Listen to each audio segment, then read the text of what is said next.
Salutations and welcome to Pod Mortem. I'm Reneé Hunter Vasquez, joined as always by my co-host, my husband, and my brother. Hi, I'm John Paul Vasquez. Hi, I'm Travis Hunter. This week, we're recording live from the parents' farmhouse discussing the 2013 franchise-spawning horror film, The Conjuring. This film was directed by James Wan and written by Chad and Carrie Hayes. This film stars Patrick Wilson and Vera Farmiga as Ed and Lorraine Warren. Ron Livingston and Lily Taylor play Roger and Carolyn Perrin. This movie also launched the Conjuring universe, which is 8 movies strong and still growing. What did you guys think of The Conjuring the first time you saw it? I loved it. I did too. Yeah.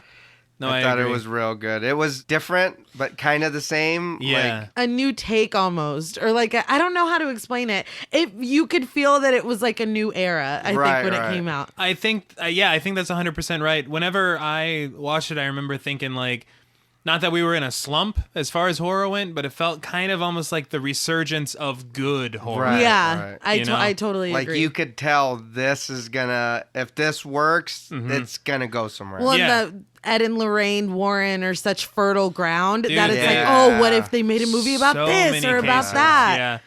I will say, watching the first film, I was like, they will make sequels, I'm sure. Right. I never anticipated that it would grow into what it became, an An entire universe? cinematic universe. Yeah, me neither. It's kind of insane. And when you watch it, you're like you said, you can have film after film of Ed and Lorraine Warren, but all these spin-offs, without them. It wasn't anticipated for me anyway. I wonder if Patrick Wilson and Vera Farmiga were like, hell yes. Dude, yeah. Like course we'll do job this. security. No, yeah, and the thing about them, honestly, they're the anchor for the entire franchise. I for totally me. agree. I love them. They've got amazing chemistry. Mm-hmm. And Patrick Wilson, to me, is like the most sincere actor working today. Like, I believe everything he says. No, he is fantastic. Like, in everything I see him in. In everything. He's so good. I think the thing that kind of set The Conjuring apart was that it was its own thing, but it also pays homage to a bunch of really good horror films from the past. I noticed that too. Without like ripping on them completely. There are a couple scenes where I'm like, wow, that is really reminiscent of The Exorcist. Yeah, and I think that comes with James Wan. Right. He's such a skilled director. He knows how to take horror conventions and use them and twist them without them being cliche or without them straight ripped off. Exactly, because like we've talked about in a few episodes previous, very fine line between homage and ripoff. Yeah. And you got to know how to toe that line. And that line gets crossed a lot in new horror films. Like, it's like, I'm sure we'll cover it at some point, but a film that T and I rewatched recently from when we were younger, and we were like, this is Texas Chainsaw Massacre. Oh, yes. With new makeup on. Yeah. That ruins it for your audience because you're either like, oh, man, that's just like blank. That's awesome. Or, hey, that's just like blank. Yeah. Very fine line. We were like the second one. Yeah, exactly. And James Wan knows what he's doing. Yeah. So it works. No, yeah. Now, before we cast this film back to hell, we would like to issue a warning for spoilers. Pod Mortem is a very in-depth podcast, and in thoroughly discussing horror films, we have no choice but to spoil a thing or two. If you don't wish to be spoiled, please go watch the film, then come back and enjoy the show. If you've already seen the film or don't care about spoilers, let's wind this thing up. So the movie opens in 1968, and the Warrens are investigating the Annabelle case. It's 2 nurses, and apparently they were told that the spirit of a friendly dead 7-year-old named Annabelle was trying to inhabit the doll. So they're like, oh, be my guest. Like, get in there. Not a good idea. First of all, I thought it was a little ridiculous that they're like, we're nurses. We help people. Yeah. So that's why we let a demon inhabit a doll. That makes perfect sense. I hate the bangs on that toy. On Annabelle.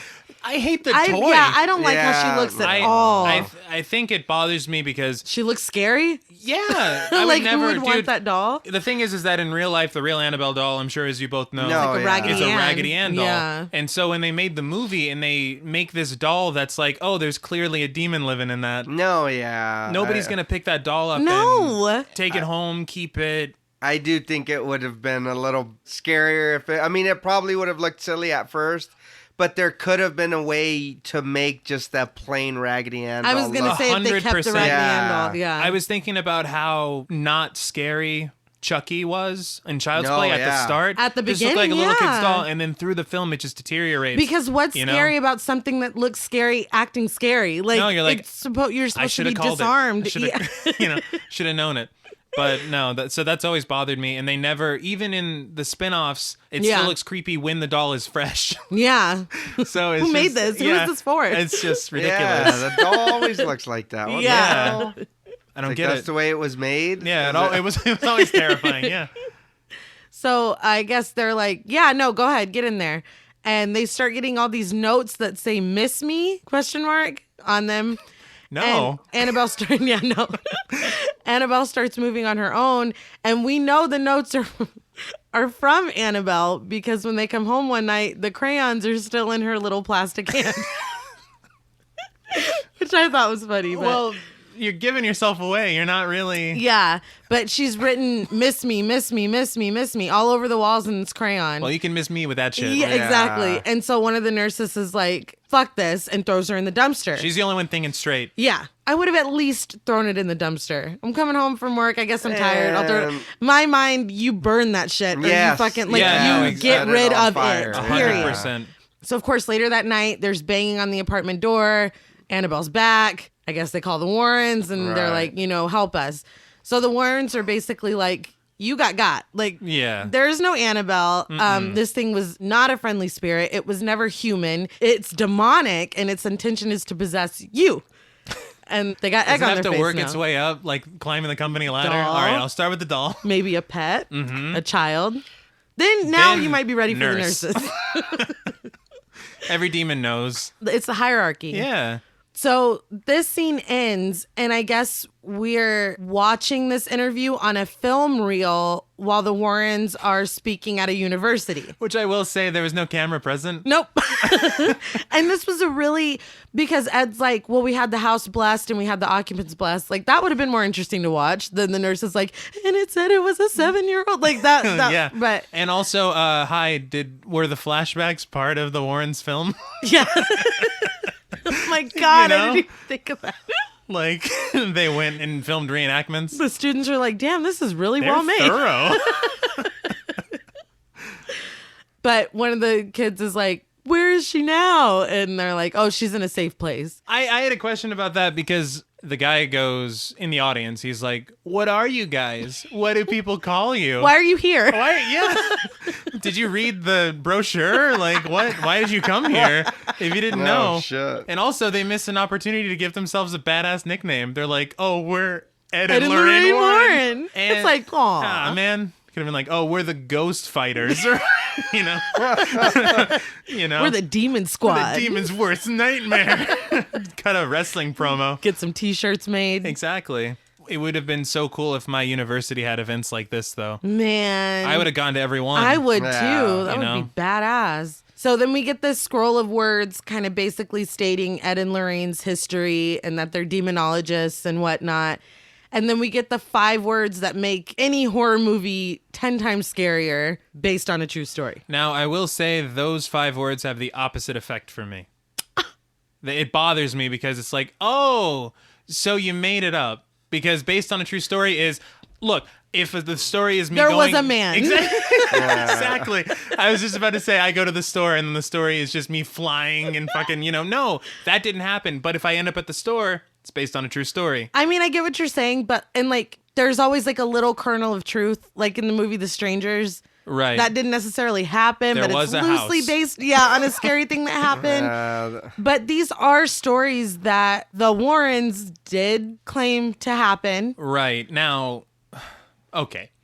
I'm not a skeptic, but I have a high bar. And from the stories that I've heard about the Warrens, Lorraine Warren seems like a very nice human being. Yeah. But that Ed. I was going to say, and Ed. Well, the thing I read a lot about the Amityville haunting because they also had a lot of hands in that as well. Right. And from what I was led to believe, a lot of it is inaccurate. And there are also reports that Ed spoke to the owners of the house and he was like, no, say this happened at this time and this happened here. We can sell a book. We can sell a movie. You know how many movie tickets you're going to sell in 2013? I have heard that. And that's upsetting. No, that's super upsetting. Now, Lorraine Warren and members of the Perrin family were consultants for this film. Yeah. So it's going to err on the side of course, all of this happened and the Warrens were amazing, right? Because they were consultants. And to their credit, I love the version of the Warrens that they put in this film. I was about to say that, you know, obviously the real people are going to have their flaws or whatever, but I love the characters of Ed and Lorraine Warren. Modern horror, these are some of my favorite characters, Ed and Lorraine Warren. And rightfully so, yes. I think. I do have to say, The Conjuring as a title, nothing is conjured in this film. I read on IMDb that the original title was supposed to be The Warren Files. Yeah. Which I like that in sounds terms like of... a show on ID channel. It does. I think it would have been cooler because the spin-offs would have just been easily implemented. True. You know, The Warren Files, Annabelle, The Warren Files... it's a subtitle The now. Infield Haunting. You know, I like that a lot more. Because I never realized that the title of this movie didn't fit until you said that. No. Like, I just accepted it at face value. You're like, well, what did they conjure? What? I'm sorry. Yeah, I didn't hear what you said. I feel like you're talking a lot. So. I do want to note that I love the visual of the title of this movie.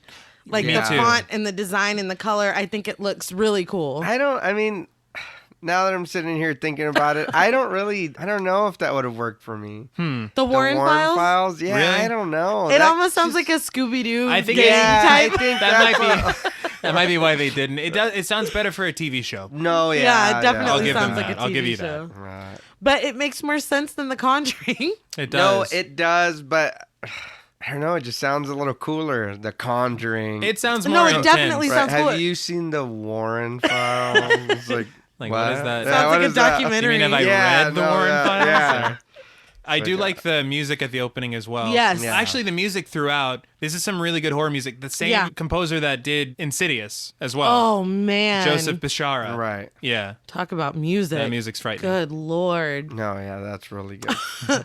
So we come back to the film and we're in Harrisville, Rhode Island, and now it is 1971. The Perrin family is moving into a farmhouse, and my first impression is, wow, they have a shit ton of kids. Yeah, 5 kids. 5 daughters. Yeah. I love all my daughters, but that's a lot. That's a lot. That's a And lot a wife? of girls. Yeah. That's a yeah. lot. Like, that's a whole lot. And Time of the Season is playing over them moving in, which is Yes, I dug that a lot. Pretty nice. But before they even come in the house, the dog is not down for it. No. Yeah. And the dog's No. a girl Trying to hear too. it. Yeah, that's Oh, shit. That's right. Poor Ron Livingston, Yeah. man. A little bit of a horror cliche, animals know.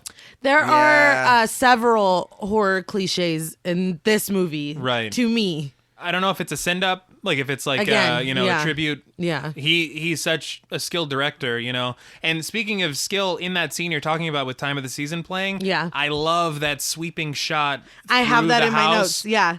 It's incredible. It's following one of the daughters from outside the front of the house Right. through the house She goes under the couch. to the back. Yeah. To she's hanging up a wind chime in the backyard, and Yeah. it looks really. There's a couple camera angles and movements in this No, movie that yeah. I'm like, as I'm watching it, I'm like, damn, that looked cool. And then right after that shot, you get the cool like 70s zoom to the other daughter that's Yes. sitting at the tree. Yeah. I love that too. It's like it's made in that time. Yeah. That's I- what conventions they're using. I do like, and I wasn't going to say anything until later, but I mean, I guess it's not anything that spoils anything. But you mentioned like horror cliches and all that. Right. I'm glad that the dad isn't the macho guy. Yes. He Yeah. actually tells them, Yes. thank you, for helping, thank you, whatever. Yeah. He's like a dad. Like, Yeah. we didn't he's need con- you. Yeah, Because he's too concerned. many- He's Way too Because many. if it was any other movie, it was like, oh, fuck that ghost. It's not true. Yeah. You It know would what I mean? be- Shut up, wife. We're not haunted. No, It's he's like, what? we need help. No. Yeah. He's with them. No, you know? I totally agree Yeah, with you. I'm glad that they didn't use the macho dad or the whatever. That would you know have what I been mean? that Yeah. would have been too easy. Yeah, like, too much. Yeah, it would have been an easy way to just make him. Yeah. Oh, he's stupid. You know what Yeah. I mean? But they made him an actual father, like a person. He's a real person. He cares Yeah. about his family. He gives a shit. He's thankful. He's that a hard they're coming. worker. Yeah. Yeah, he's working. No, you're he's totally trying, right. And Ron Livingston plays very well. I love Yeah. Ron He's a very Livingston. likable kind of Yeah, a guy. yeah. Yes. So as you said, the daughter is sitting at the tree. This is April. She's the youngest daughter. We'll kind of introduce the daughters as we go because I was a little confused at first because there are so many of them. April's the youngest. She's sitting under the tree and she's holding an old ass haunted looking music box. Yeah. Like if I saw my kid with that, I'd be like, where the fuck? Like, no, you'd be adding that to the burn pile with Annabelle. Burn pile, yes. So later on, the girls are playing kind of their version of hide and seek, Right. called hide and clap. Mm-hmm. So the seeker is blindfolded and I guess can call for the hiders to clap so the seeker can track them from listening.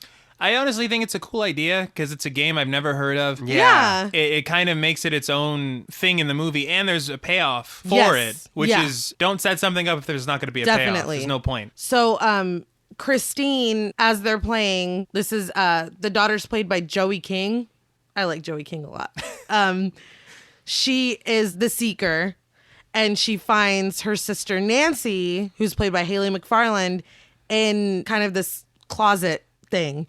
So she finds her and she kind of jumps on her, and a hole breaks in the wall behind Nancy. So Roger comes in and kind of investigates, and it's not a wall in a closet, it's the door of a cellar. And Roger goes down and there's an old piano and just some random shit, and he tells the girls that they're not allowed to go down there.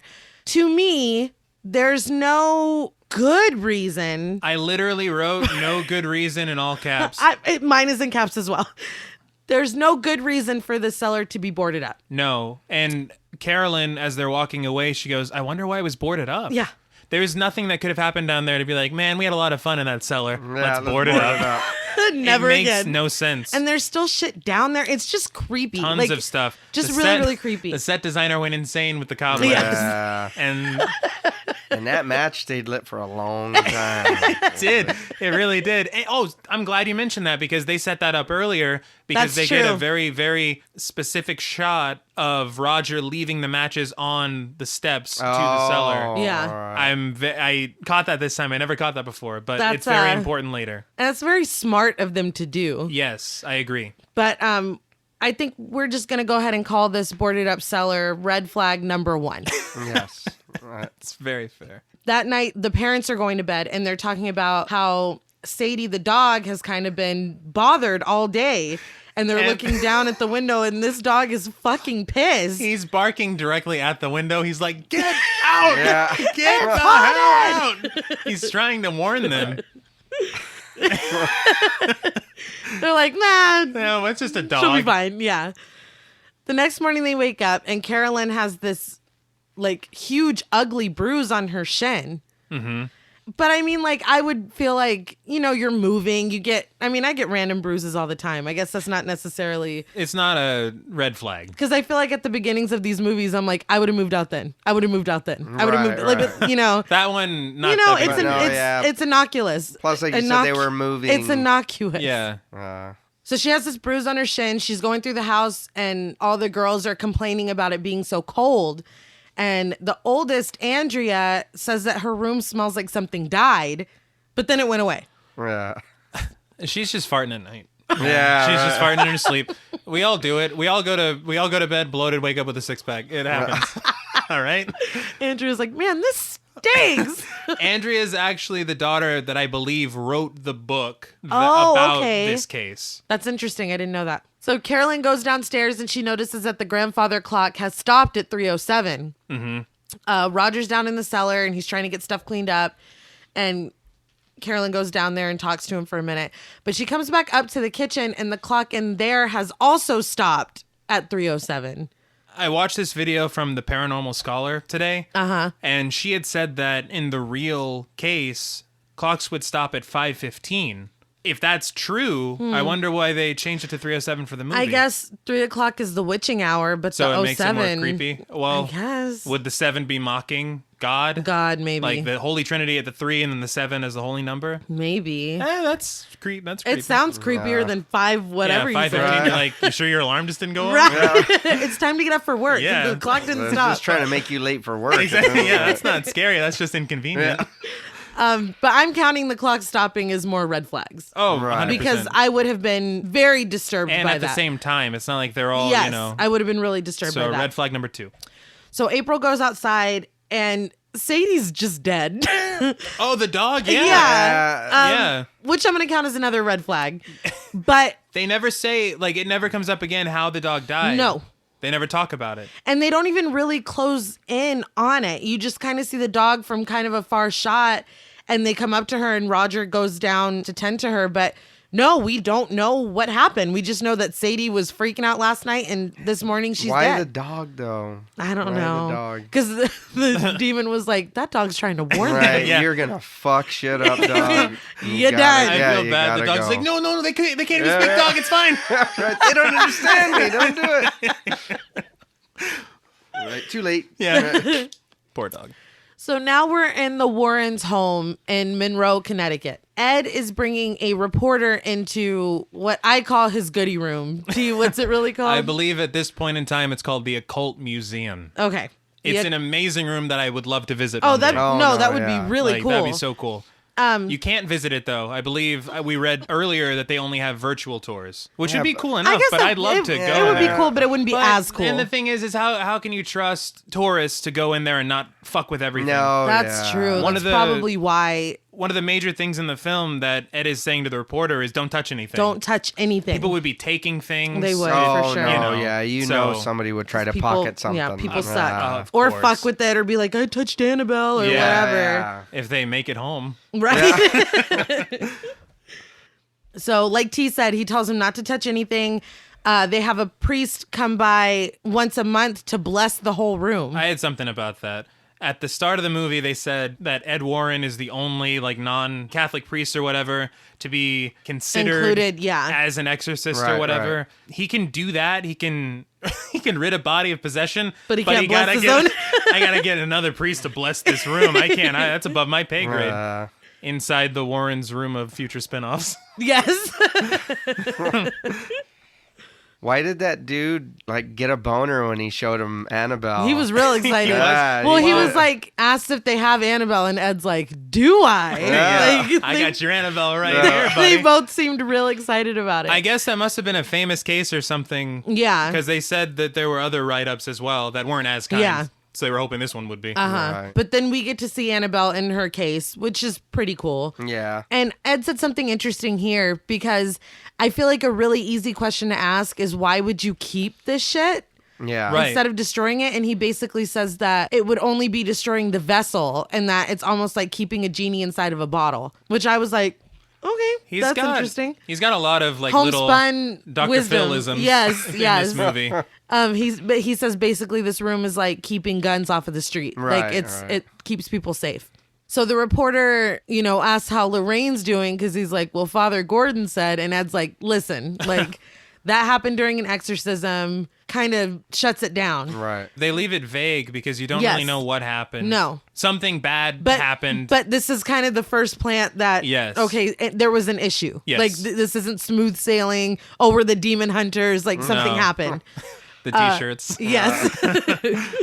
Ed and Lorraine's daughter, Judy, kind of sneaks in. And Ed catches her and he's like, you're not allowed in this room, which of course is going to make a child like, oh, I guess I shouldn't be curious and I'll never go inside that room. It was like The Simpsons when Wiggum was like, what is your fascination with my forbidden closet of mystery? It's like, well, I don't understand. The awesome shit in there. That's not, So Ed later tells Lorraine that he thinks that this reporter is going to write, I guess, something nice or something flattering. And Lorraine is like, I can tell that you're still blaming yourself. But again, we don't know what happened, just that something bad happened. Right. Back at Rhode Island at the Perrin house, we see Sadie's grave. So there's no ambiguity there. Like that dog is dead. Oh, yeah. All of the girls are asleep and something pulls on Christine's leg. And she thinks that it's her sister Nancy. They share a room. And she's like, Nancy, stop. Which to me was another cliched moment. It is, and it's a bit of a red flag as well, because if I am sharing a room and we're in two separate beds, I feel something pull my leg, and I'm like, hey, stop. And the answer comes from further away than in my leg's vicinity, then that's a problem.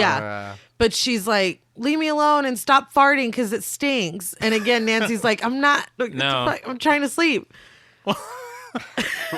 I'd be pissed. I'm like, you're waking me up to tell me to stop farting. Accuse me of shit? Yeah. I'm tired. Close your nose if it's that. Close your nose. And this is the second mention of stench. Yes. In the house. So downstairs, Roger is asleep at his desk. There's static on the TV, which is always creepy to me. No, yeah. They say the static, this is just a dumb throwaway thing. Static is, I guess, energy that's still knocking about from the Big Bang. Oh my God. That's what they claim. I don't know how the fuck that makes any sense. I've never heard that. But I've heard that and I wanted to share it and and you did. And there it is. And that's my book report on static. So he hears this thumping and he goes to investigate. And then as he's investigating, there's a thump behind him. Mm-hmm. And he turns around and Andrea is standing on the stairs looking creepy as fuck. Yeah, that's not how you approach your father in the dead of night. Not at all. She says that her sister Cindy is in her room and she's sleepwalking again. They go back upstairs and Cindy is rhythmically hitting her head against this big old-looking armoire in Andrea's room. Like the Narnia one. Kind of. Yeah. Correct. It's the one Elaine got from the soup Nazi. There's still recipes in there. Yeah, man. They make it clear that I guess she has a history of sleepwalking, but she's never done this before. Roger stops her banging her head and kind of guides her back to bed. Well, Andrea says, I know you told me not to wake her up. Yeah. And he's like, yeah, you don't do that. And then he's like, hey, Honey. come on. Yeah. It's like that. I noticed that. But is that not... what I thought he was going to do was just pick her up and take her to bed. Yeah. And instead he goes... like, come on. He breaks his own rules. Cindy. Yeah. Do as I say, not as I... I noticed that too. So the next morning, Roger's telling Carolyn about the sleepwalking as she's getting out of the shower. And we see another huge bruise on her shoulder blade now. Yeah. And Roger's like, God damn, can you go to a doctor, please? Yeah. And she says she'll go to the doctor. Mm-hmm. And Roger is leaving to go to work. And a bird slams into the house, falls to the ground, and dies. And what is that? Oh, it's another red flag. So I noticed they've done this before on other movies. They have. Is there a reason behind it, or is it... I don't know, man. That's a good question. When you think about it, the symbolism is there as well, and that's seen in Hereditary. Yeah, it is. Yeah. It is. So I'm like, is this just something I'm too whatever to understand? I don't know. Because they use it a lot. Yeah. I feel like Amityville too. I could be wrong. I think you might be right. No, yeah. But no, it's kamikaze definitely birds. I don't understand. It's definitely been done. So the older girls all leave for school, and April is in her room talking, and Carolyn opens the door further. At first, we only see April, and as she pushes the door open, we see that nobody's sitting across from April. Right. And April's like, Sadie is my best friend, but you'll be my friend, right? And as a mother, again, you've got me fucked up. Like, I can't. No. So she has the music box that we saw her playing with at the beginning. And she says that if you look in the mirror, you can see her friend Rory. And this red flag is special because it has a name. Rory, what fuck did you get that name from? Exactly. Because it's not something that you would think of a kid to make up. Yeah. That's like a name, like somebody's names. Nope. You don't know anybody by the name of Rory, and you're, 5? Right. What the hell? I would think most times it would be tied to something that they've seen on TV. But I don't know any character named Rory. Yeah. I mean, the Gilmore Girls, but... That was years from now. I don't think that counts. So Carolyn does it. She takes the music box and she's looking in the mirror like April said. You see the mirror inside start spinning while the music's playing, and you're kind of waiting to see something, but all you get is a pretty lame boo jump scare from April. Right. Well, earlier when the little girl was in the tree looking at it, you see her for a second look, in the mirror and the music box, and then she slowly looks behind her as if something's behind her. But it's a second. It doesn't even, and then because she just turns, looks, and turns back. And I didn't even notice that. Like, that is subtly horrifying. Yeah, so that's probably her introduction to Rory. Right. Probably. That moment. Oh, yeah. That's... Who are you? Yeah. Oh. Oof. No, thank you. What isn't that weird though? As a kid, you would think they would be scared of something like that. That's always confused me. Is that it seems like whenever they talk about paranormal situations, the kids are the ones that are the most susceptible to it. Yeah. But they're the ones that, like you said, would be the most horrified. But they're the most accepting because I feel like animals and children. Yeah, but the animal doesn't know what's going on. No, so that's just another guy that lives here, I guess. I don't know. Shit, why is he dressed like it's 18? The fuck? I don't know what 1800 is. I'm a dog. You look different than the other humans. Yeah, whatever. Where's my food? Yeah. Are you gonna feed me? Because these motherfuckers have been gone all day. Oh my gosh. But I did want to see that this scene of a mother and daughter and the daughter being in contact with something paranormal and kind of trying to share it with her mother and it not happening really reminded me of the scene where Reagan is trying to show very fair her mom Captain Howdy with the Ouija board and he doesn't answer. That very fair. Really was reminiscent of that to me. And if that was purposeful, I really think this is a good example of paying homage and not ripping off. Because it wasn't a Ouija board. No. It was, lesser films would have made it nearly identical to be like, look, we're doing The Exorcist. And James Wan's cultured. We watch old movies. And I'm glad there wasn't a jump scare either because, besides, the little girl jumping out, but... Because when they're doing it in The Exorcist, they pull the little thing away from her, from the mom when she tries to grab it. Yeah. I'm glad they didn't the box shot or something. You know what I mean? Just complete rip-off. No, it's enough to be unnerving, but it's not too much at this point. And I will say, just very quickly on the subject of jump scares, a jump scare is fine as long as it leads to something more. Agreed. If it's a cat jumping across a roof of a car... That's not scary. Fuck off. If that's to the audience, that's not in service of the film. Yeah. But if it's cheap. I'm thankful because the jump scares in this movie, they aren't tied to those music stings. Yeah. Where you're like, oh, I'm just scared because it was loud. I'm scared because I got startled. Exactly. Not because it's scary. Not scary. Yeah. So April wants to play hide and clap. So Carolyn starts playing with her. I do notice that as they're playing, the clock downstairs starts chiming. It does. I also noticed that hide and clap should not be played on anything but the ground floor. Agreed. Yeah, no. That's just a bad idea. That's rule 1. Yeah. But I don't know if this means the clock started moving again because it was stuck. Right. Yeah, it was. But I don't know. I just noticed it. So she's looking for April. She's the seeker, so she's blindfolded, and they're doing the claps or whatever. And she goes into Andrea's room and the armoire opens on its own. Obviously, she can't see it because she's blindfolded. Right, so she just thinks her kid sucks at hiding. Yeah, which kids suck at hiding. It's like true to life. It wouldn't be, no. That would literally be happening. It wouldn't, that's not out of the norm. Mm-hmm. So hands come out of the clothing hanging up and clap. And, you're like, oh, it looks creepy, but, it's the kid, obviously. Yeah. Carolyn goes over and she's like, I can hear you breathing. Yeah, but the breathing is like... Yeah. Does April have a respiratory infection? It's like, oh, that's how my daughter breathes. No, it is not. I don't think so. No. She thinks she catches her, but of course there's no one inside the armoire. And April was hiding in another room. So I think that scene was pretty effective. Pretty Absolutely. Creepy. And it forwards that hide and clap situation. Yes. Kind of, it's rising each time they play it. Something more. Yeah. And it's very effective. Definitely. As a device for this film. Yeah. So that night, Roger's on the phone with work. And I guess there's been some kind of issues. I don't know. Is he a truck driver? I believe so. Okay. Yeah. Because you can see his big rig. Yeah. Outside. But he's saying something about getting an appropriate route for what he's getting paid. I don't know. I think what I'm confused about is they made this big move to this house in a different state, but they weren't sure about work.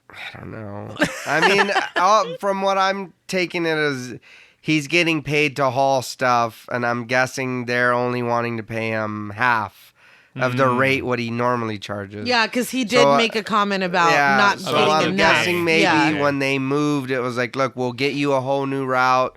You'll still make the same money. And then now they're giving him something else, like we can't pay you what we told you for this route. Maybe that would make more sense. So I guess he takes a new route that's starting tomorrow, and I think he said he'll be gone for a week. Right. Yeah, he said to Florida. Yeah. Dude, Rhode Island to Florida and back. Yikes.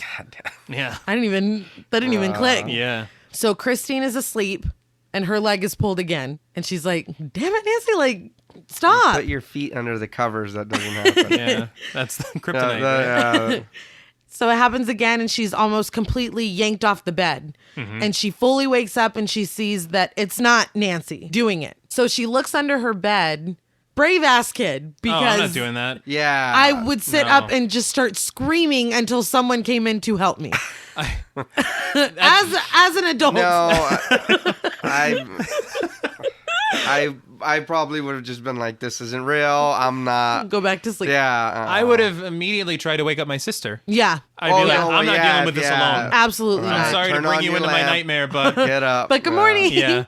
So she's looking under the bed, and we get this really cool shot, like what I was talking about earlier, where the camera is kind of upside down because she's upside down, and it flips back right side up as she comes back and sits on her bed properly, which I'm like, damn, that looked cool. Like, it just looked cool. So she sits up, and she calls Nancy until Nancy wakes up and says that there's someone standing in the shadows behind their door. And the shadows are dark as fuck. You're like, can't is see any is of that. there something, which is always creepy. Like Yeah. they kind of use that in Hereditary as well, when you don't know if your eyes are seeing something or not. Right. And that's always scary as hell. What's even scarier is her certainty. There is someone is what she says, Yeah. which is really scary. Yeah. And she says that it's looking right at them. So Nancy gets up and walks over there, and she's like, look, there's nothing here. You know, she probably thinks she's having a bad dream or something. Mm-hmm. But then she starts smelling that smell. Ooh, that smell. Can't just smell that smell. So Christine is like, it's standing right behind you. Nancy turns to look, and their door slams shut, and the girls start screaming their heads off. The parents go in there, and this was odd to me. Roger's trying to comfort Christine. And he's like, you had a bad dream. And Christine's like, no, it talked to me. It says it wants my family dead. When did that happen? I didn't hear that at all. Yeah. It's a creepy moment, though. Yeah. But I'm like, when did that happen? When the door shut? Like, I don't that was While they're weird. screaming, and then Nancy didn't hear it either. No. You know? But it says it wants my family dead is never... It's not good. Never good to hear. Why wouldn't you want to leave at this point? Oh, yeah. Like, if shit's already weird, It's and then your off. kids tell you that, wouldn't you want to be like, all right, this is just bad. It's Yeah. You haven't seen enough? Yeah. Yeah. You're right. Damn. You know, even if it's just, okay, maybe that's a coincidence, this and that, but... Your dog died. Yeah. Yeah. Your Like, dog's God dead. damn. Something killed your dog. You have no idea. Now, you know what I mean? Your kid's saying some crazy ass shit. Maybe we should just go somewhere else. Your youngest is talking to an invisible friend that she never had before. And even if you don't believe them as far as what she heard, what closed the door? Yeah. Yeah. No Slammed shit. the door. Yeah, more like. So the red flags can rest easy because their king has now arrived.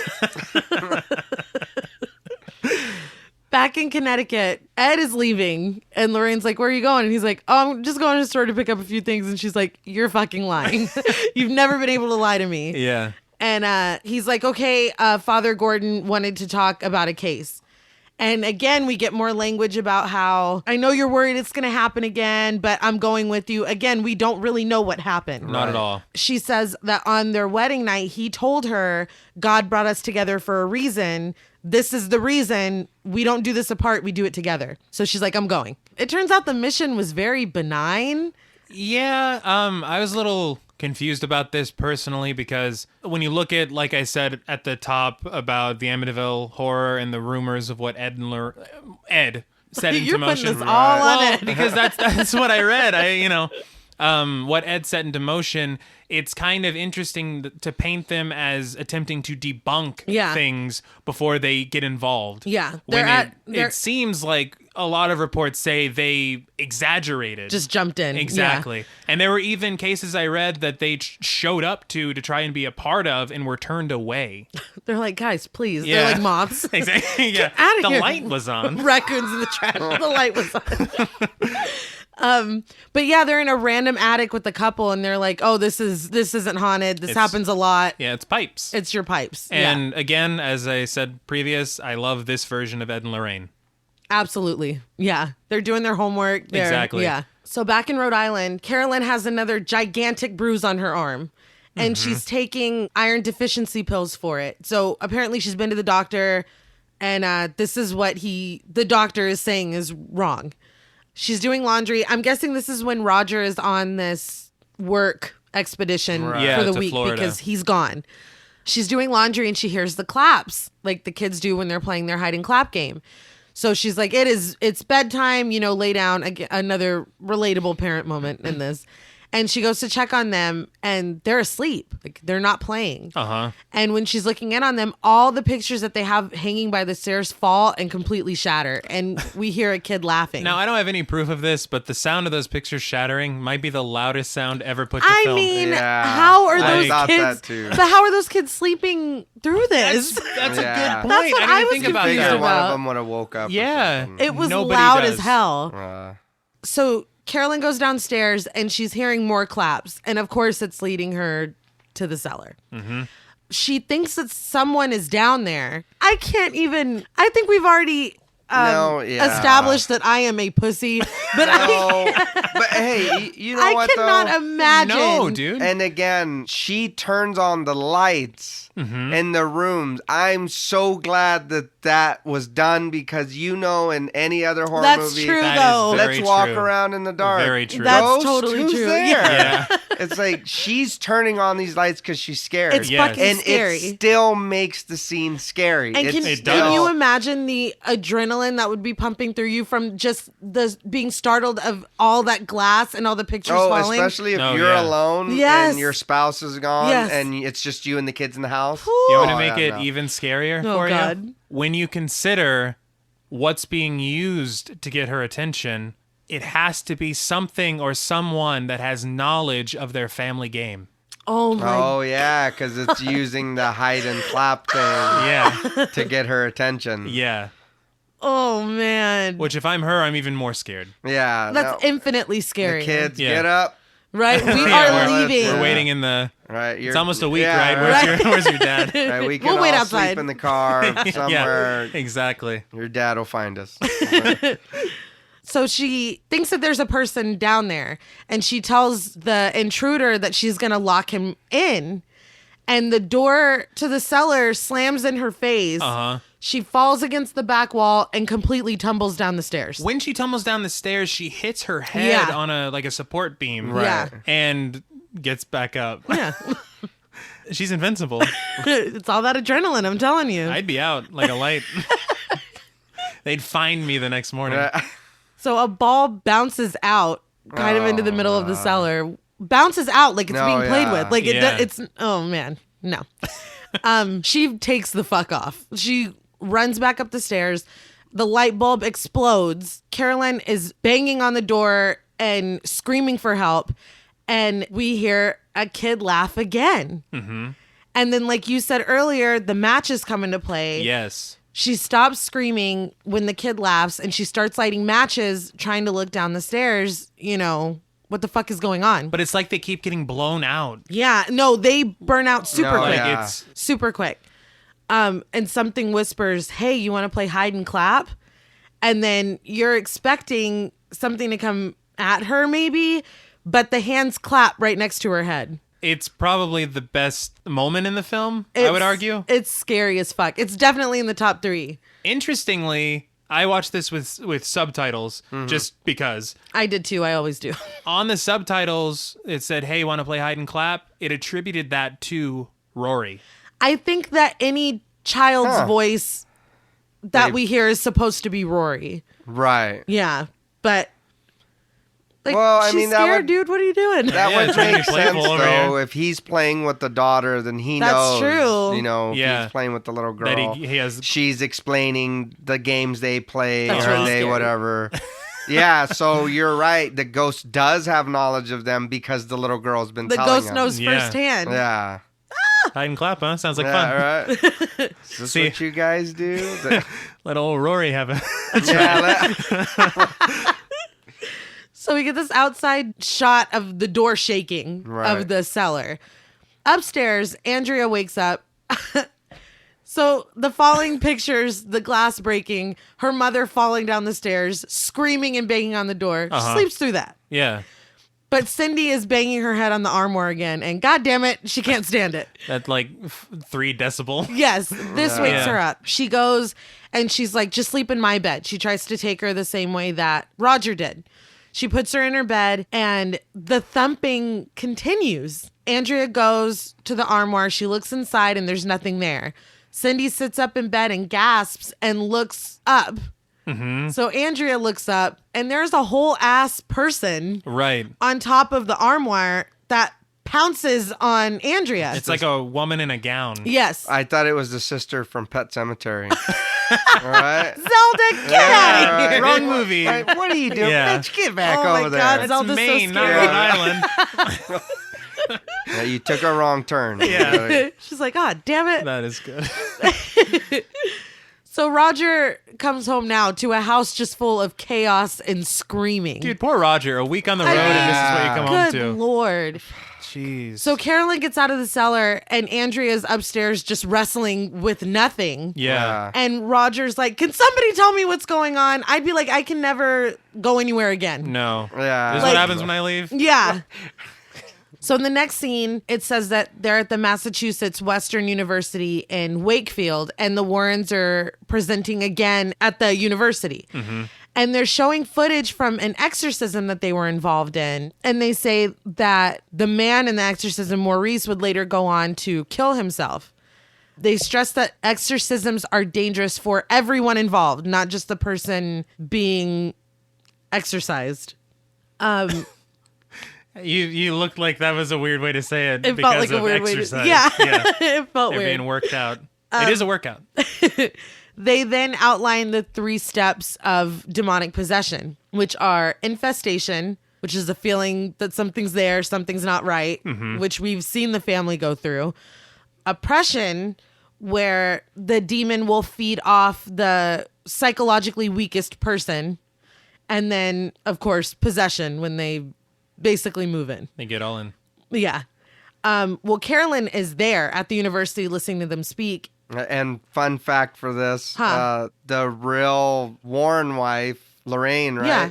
The actual person is sitting in the front of the class. When they pan out and then they go to show the mom, you see her sitting in the front. That is it's pretty cool. That's really cool. I didn't know that at all. But Carolyn approaches them in the parking lot and is basically like, there's something going on in my house. I need your help. Like, I don't know what's going on. And Ed is like, nah, son. Like, sorry, man. Yeah, we got dinner at like 8. But Lorraine says, yeah, that they'll go. I'm a little torn here because I think, obviously it moves everything along and it's great and it needs to happen. Yeah. I feel like they missed an opportunity here because you set it up earlier that a reporter was at the Warrens' home interviewing them for a story that was going to be published later. Now, I think it would have been great to have seen that story published, and maybe that's how Carolyn found out about them. That's a really good point. To even point. go to this university. Instead, all this shit's going down at the house, and then suddenly the paths just cross. You're totally right. No, yeah. Even if you just have the paper on the table, you don't have to show her reading it like, the Warrens, huh? Yeah. Like, you don't need but that. But you would have been able to tell she read it. Exactly. Because without any payoff, that kind of makes the scene with the reporter just seem like just they're expositional like, for their house. Ed to be saying, yeah, These hey, are our, man, we got Annabelle. It's our room of tricks. Yeah. So, yeah. No, you're totally right. I never thought of that. So they do go to the parents' house, and everyone is camped out in the living room, which makes sense Absolutely. after the last few nights. And they're watching the Brady Bunch, which I thought was cute. You don't see that a lot in horror movies. Like, the kids will stay in their rooms still. They're So like, I'm no, fuck that. This is smart. Yes. Again, making it an actual family. Right. They come inside, and Lorraine looks very uncomfortable when she meets Roger. Like, physically uncomfortable. Right. And she's also dressed like a pirate.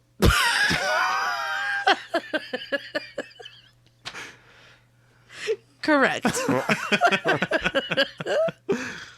So They invite them inside. They introduce them to the girls. Carolyn says that the house is always freezing. They keep smelling rotten meat.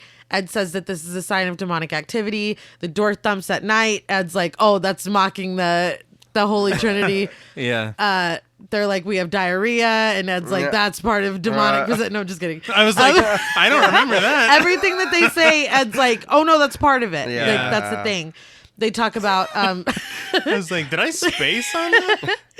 Birds flying into the house, the clock stopping, the pictures being knocked down. Like, they lay everything out. They go into the cellar, and Lorraine is like, something horrible happened down here. Mm-hmm. She looks very upset. Later, they're sitting at a table, and Roger explains that they can't move. They've just moved here, and all their money is tied up into the house. Mm-hmm. Ed sets up his recorder to interview them. So I guess upstairs, Lorraine is talking to April, or in another room, she's talking to April. And April tells her that her friend Rory is always sad. Mm-hmm. And she gives her the music box and kind of gives her the same instructions that she had given her mom. But Lorraine sees him, and he's clearly like an old-timey boy. Right. He is. Yeah. And again, I know I've said this a few times, but I'm glad they did it like that. He's behind the door instead of him just popping up behind her. Yeah, you know, wasn't. There was none of that. Yeah. That's what agree. I'm saying. I mean, if that's what he does, why would April want to be friends with him? Right. Like, that's it a makes good point. sense. Yeah. It makes sense. In lesser movies, when she saw him, it would be like, yeah. But it wasn't. Lorraine goes outside and sees that somebody is hanging from a tree. And I feel bad for Ed because he's there with her and he's just looking around like, what are you looking at? What is it? Yeah. What's going on? But you would think working with her so much that he would be like, oh, she sees what are you seeing? Yeah. So inside, Ed is like, you guys need an exorcism. Like, this meets the criteria, basically. And Lorraine kind of starts laying out that there is a dark entity here. When she came in the house, it was on Roger's back. Then she saw it with the girls in the living room. Now, personally, this is a cool reveal because she was so noticeably upset when she came in. I think it happened far too soon. Well, it felt like an instant replay of what we just saw 30 seconds ago.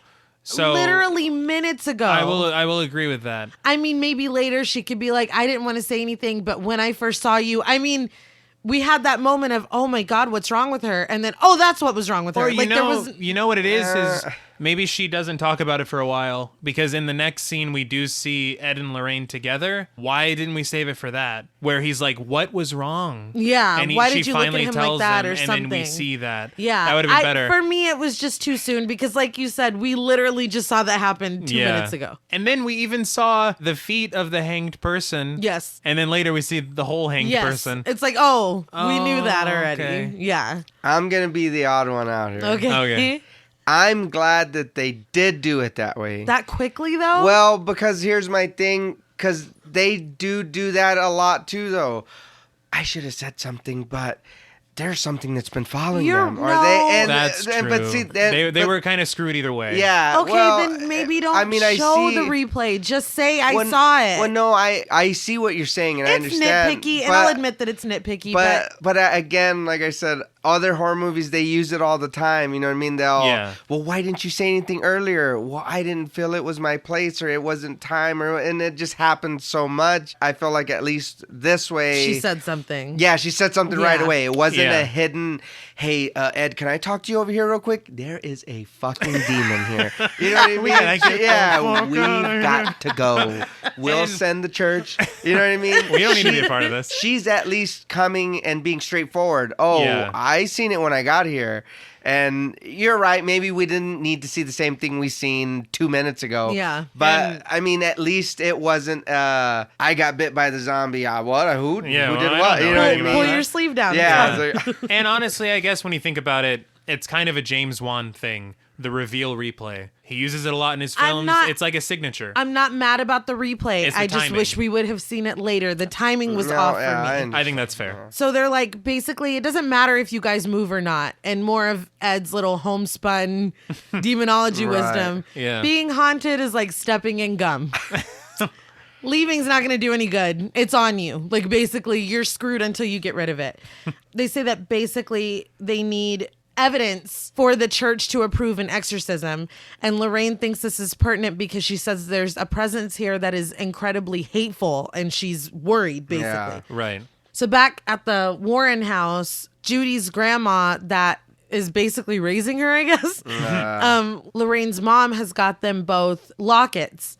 And Judy's has pictures of her parents inside of it. And they got one for Lorraine that has a picture of Judy inside of it. And she's like, I miss you and Dad. And they're like, well, got to get back to work. And we're leaving again. So Ed tells Lorraine that the interview that they did, Carolyn's voice didn't show up on the tape at all.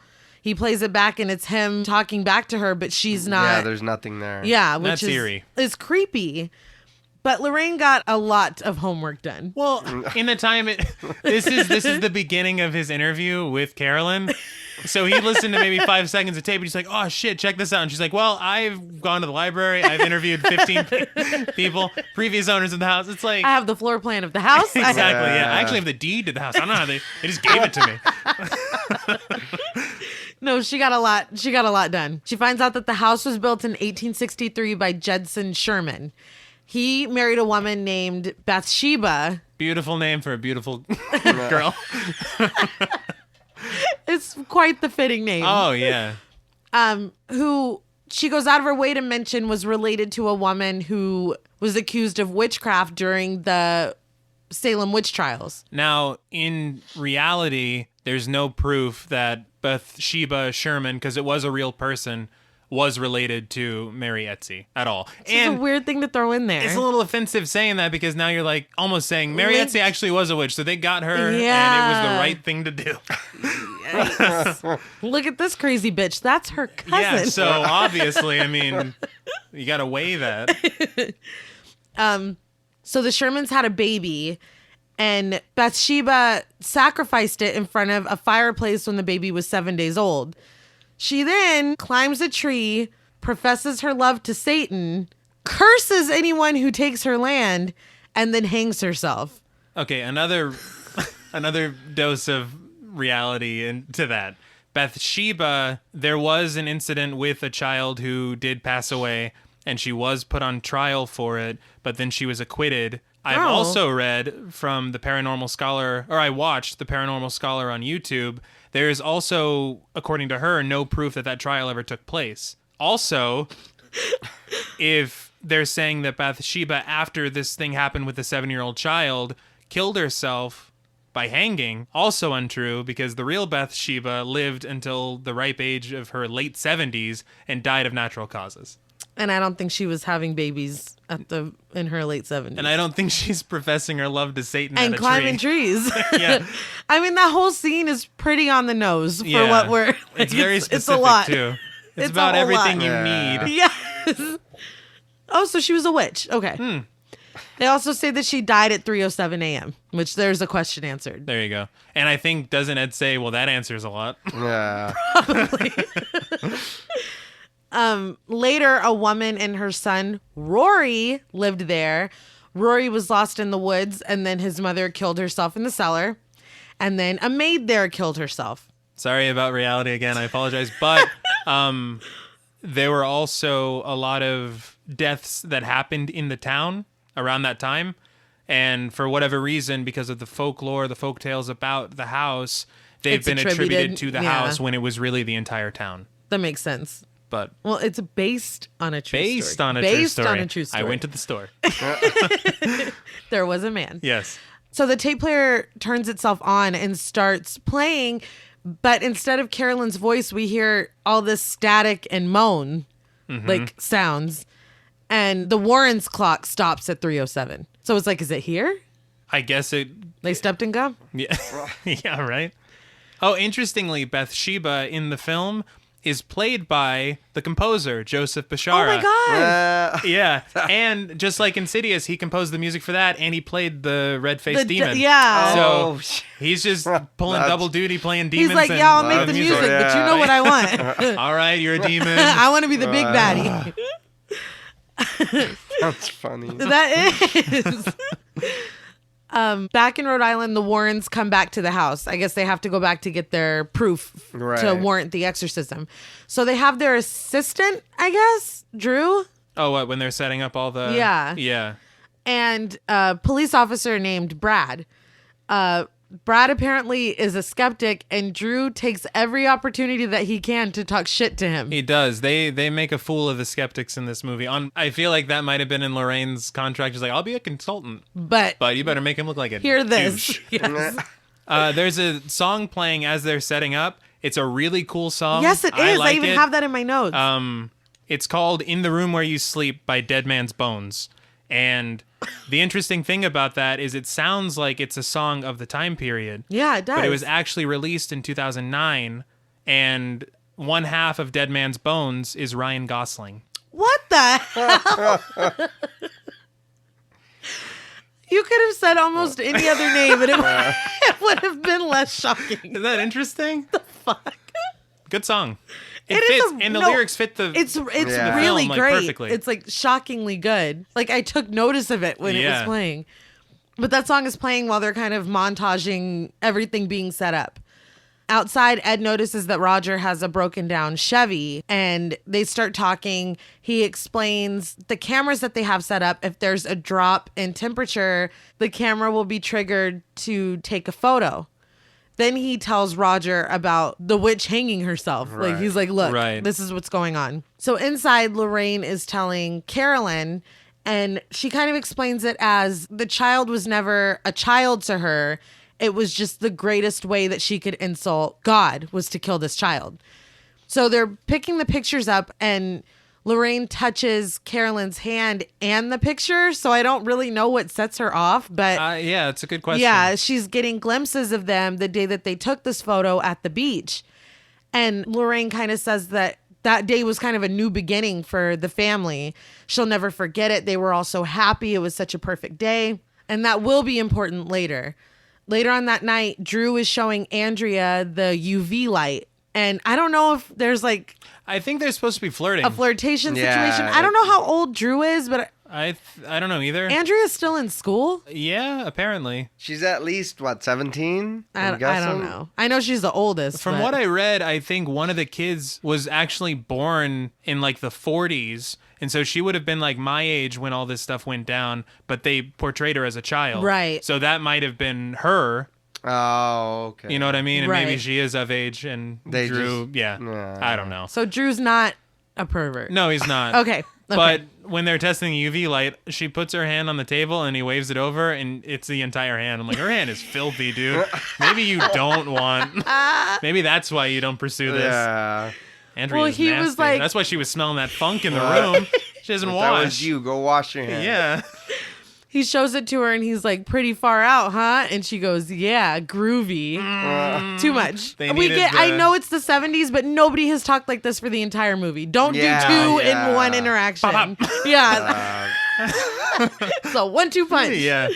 That kind of annoyed me. Yeah, I didn't even think about that until right now. Fair. But you're right. If they didn't do it through the whole movie, why are we doing it now? Yeah, and these why are all choose like to do it young now? girls, and nobody talks like that. Yeah, no, you're right. That is true. So they were. It's getting to the end of and I did read that they shot this movie sequentially, which is weird. I did. Yeah, I did read that as well. But they're probably like, it's getting towards the end, and we didn't say any 70s shit. Oh shit, David Cassidy. Groovy man.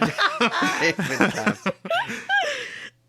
So they have bells hanging from the doors to alert them if a door opens. And we get this little moment of comic relief when we hear the bells, but it was just a police officer going to the bathroom. So we get a little light moment. And he's like, but I had to go. It's always make the skeptic the asshole. Yeah. Always. They just have to. Always. So Ed is setting up his supplies. He has holy water. He's setting up crosses all around the house, basically specifically to piss off the demon. Uh-huh. There's a funny line because Roger's like, because he's asking him about all the materials that he has. And Ed's like, well, we have religious iconography and, all this stuff that's, like you said, going to piss off the demon. Right. And Roger's like, oh, you mean like vampires? And it's fine because, that's his relation to it. Yeah. And then Ed's like, yeah, except I don't believe in vampires. And it's like, well, fuck you. Hey, dick. The stuff you believe in is just as outlandish as vampires. Yeah. To a lot of people, yeah. Like, you know what I mean? Like, you just said an inhuman spirit has latched onto this family, but you're like, vampires? You're fucking... Oogie. Vampires. What are you, 8? It's like, you need to chill, dude. So the bells go off again, but it's not the cop this time. The cellar door opens by itself, and the camera takes a picture. Which the use of the cameras and these huge flashes taking pictures are very creepy and unnerving. Because you don't see what's causing it to happen. So they go down to the cellar, and Ed is trying to communicate with whatever's down there. Lorraine is doubled over and looks sick. And they've changed the aspect ratio because they're filming on one of their cameras now. It's actually pretty cool. Yeah, that's I like cool. that effect a lot. They don't get any response really, and they end up leaving. But as they leave, the cellar door slams, and the cop looks scared. So Drew talks shit to him, of course. And Brad's like, "Well, it was a draft." And then we see the clock, and it's 3:08, which I guess all this happened at 3:07. Yeah. The next morning, they're having a pancake breakfast, and it's noisy and happy. And Carolyn kind of says that she can tell that the girls feel safer with the Warrens there. Roger's like, well, we should all go out for ice cream. And Carolyn's like, nah, I'm tired. And Lorraine is basically like, well, go ahead, go take a nap and we'll take care of the house. The cop leaves to go to work. So I guess he worked all night and now it's his shift. So I guess Roger takes the girls for ice cream. Cop leaves. Carolyn goes upstairs. Lorraine is doing the laundry in the yard, hanging everything up to dry. Right. And suddenly it gets really windy and the sky's getting dark like it's about to storm. So Lorraine starts taking down the sheets, but one falls and blows into like the outline of a person. Right. But nobody's there. Then it flies up to a second story window and falls back down. Lorraine looks up at that window and there's somebody up there. Looking, and then walks away. The shot looks really good. Yes. With the sheet. Yes. Except when it falls from the window. You can tell it's CG. Yeah, I wasn't even looking at it. I was looking at the window. I did notice that because I was like, man, this is such a cool part. Yeah. And then when it falls from the window, it's like that. It's like, damn you it. You couldn't have just dropped a real sheet from there. Could they not train a sheet for this shot? No, but you know what I mean? No, just have it on seriously. The little, even if you just pull the string, fuck it, let it fall. Dude, do it old school. It's real. And it's like, oh my God, how'd they get that sheet to really do that? Yeah. It's like, we put it on a fishing string and cut it. Pulled it. Awesome. Well, it looked great, but then they... That sucks. I didn't even it's a bummer see that. Because up till then, it's awesome. awesome. You do notice it, though. I didn't even see it. Upstairs, Carolyn is asleep. She does not look comfortable. Who naps in jeans, first of all? I've never taken a nap like that in my life. I'll sleep with shoes on. I can't. I cannot. Plus, get under the blankets or get a blanket. Anyway, it just looked very uncomfortable. It looked weird. That's the least of her problems. Yeah. Yeah. A bruise in the shape of fingers appear on her arm. And suddenly she sits up and screams. And the witch, Bathsheba, is hovering over her and vomits into her mouth. Yeah, like vomits blood. What kind of ghost is this? That's gross. It's disgusting. Like, is this how they operate? Yeah. That's nasty. So Carolyn wakes up and tries to catch her breath, and Lorraine busts into the bedroom, but Carolyn has gone into the bathroom. So Lorraine is freaking out, banging on the bathroom because she saw somebody up there. Right. And you can hear Carolyn like gagging and coughing and retching. And then she just comes out, and Lorraine's like, "Are you okay?" She's like, "Oh yeah, fine. Just felt a little nauseous. I'm fine." It's like, where's your clairvoyance now, Lorraine? Well, she knows. She's looking at her like, but maybe not that she just got vomited into by a witch, but why don't you grab her hand? Yeah, or no, it would have to be a picture and her hand. Is it a picture of her looking sick and then holding? And then that. I see what happened here. So Lorraine tries to talk to her, and she just dismisses her. She's like, "Oh, Roger and the kids are back," and just leaves. Yeah. So they are. I will say, you couldn't hear Roger and the kids being back yet, but she said that they were. Yeah. Which, when you think about The Exorcist as far as proof of exorcism, it's knowledge of unknown things. Ooh. I did notice that too, because she says it, and then a couple seconds later in the shot, they pull up. Yeah. They weren't so there yet. So it was like, oh, it knows. You know what I mean? The witch is there. Something I noticed is that Ed is out there working on the Chevy, and the weather is perfectly fine. Yeah, it was so I don't know if that was all in Lorraine's head to get her to look up there. I really don't. Like it's guiding her to like protect. Yeah. I don't really know what that was, but the weather's fine now. And it looked like a horrible storm was forming. But like you said, Roger goes over and thanks him, and Ed was basically like, look, we're here because of Lorraine. Right. He says that all these investigations take a toll on her. And then we get a piece of what we've kind of been wondering the whole movie. Mm-hmm. And I guess this happened during the exorcism that we saw in the second speech presentation that they're giving. Lorraine saw something when she looked at the possessed man, and it fucked her up. Yes. When she goes back home, she locked herself in her room for 8 days. She didn't come out. She didn't talk. She didn't eat. And he still doesn't know what she saw, which is like... That would suck, though, huh? Yeah. No. Yeah, absolutely. Jump all it would. Yeah. Well, no, I mean, like... Bummer, man. Well, I'm saying you have this... You know what I mean? You can see things or you whatever, try to help people, but then... There's another side to it. Yeah, it's like, well, fuck, I can't even do that because if I do... I might go crazy or I'm gonna, honestly, and that's something I do like about this movie that you pointed that out. Movies rarely show the toll that it takes on the psychic. Yeah. It's usually the psychic is used as a plot device. Yeah, definitely. To give the main characters stuff that they have no way of knowing, right? It just moves the movie along. But this one, you're like, they're people. Isn't good. They're people. All the time. Yeah. Maybe The Gift is another movie that kind of delves into that. I love The Gift. Oh, I love that movie. But back to this movie. That night, the cop goes to get coffee. They're set up again, trying to get evidence for, clearance to perform the exorcism. I like those opaque cups that they have. Yes. I actually paused the movie to try to find one and didn't work. I couldn't find it, but go on. So, he's kind of looking around and investigating, and we hear someone whisper, "Look what she made me do." He walks outside and looks, and there's nothing. He comes back in, and there's a maid standing there, and she kind of shows him that her wrists are slashed, and then walks off. And he's like, hey, like she's not clearly a fucking ghost. Yeah. But he goes after her, and she's behind him and kind of rushes him and screams, "Look what she made me do," and knocks him down. And he's like, Ed! Yeah. He's had enough already. He's not about this life. No. So they come running for him, and he says that he saw the maid. And behind them, the camera goes off, and it's Cindy. So I guess Roger is concerned, but Ed's like, no, she's not the one setting off the cameras. I do. Like his, no, let's see what happens. Let's see where she's going with this. Hey, it's like, hey, she's moving. It's like, no, somebody's guiding her. Hold on. Yeah, let's... It's like, well, we don't know if she's safe. Yeah, it's like, shouldn't we stop her? No. Let's just follow her. Yeah, let's see how this plays out. So Cindy goes upstairs into the room, Andrea's room, I guess, with the armoire, and closes the door. And nobody can get in. No. Drew goes to the equipment they kind of have a read on every room with their equipment. And he says that someone is in there with her, talking to her. Mm-hmm. And we hear, presumably Rory, say, "Follow me, it's safe, this is where I hide." Right. So they finally get in the room, and she's gone.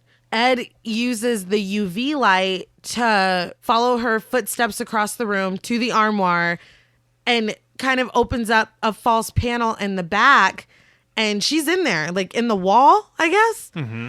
And April's like, "Oh yeah, that's where Rory hides." Yeah. It's like, okay, where were you? Please, 5 minutes ago. Said something this entire time. Yeah, I thought it was funny too.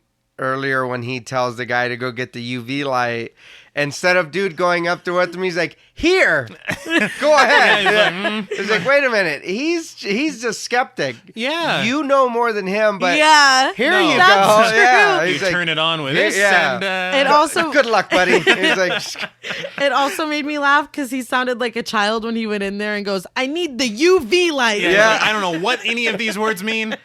I've heard these letters before. You're clearly just repeating something. That's what I'm saying. Wouldn't you be like, okay, let me I'll go. Take it to I'll him. take care of it. You're totally right. Here you go.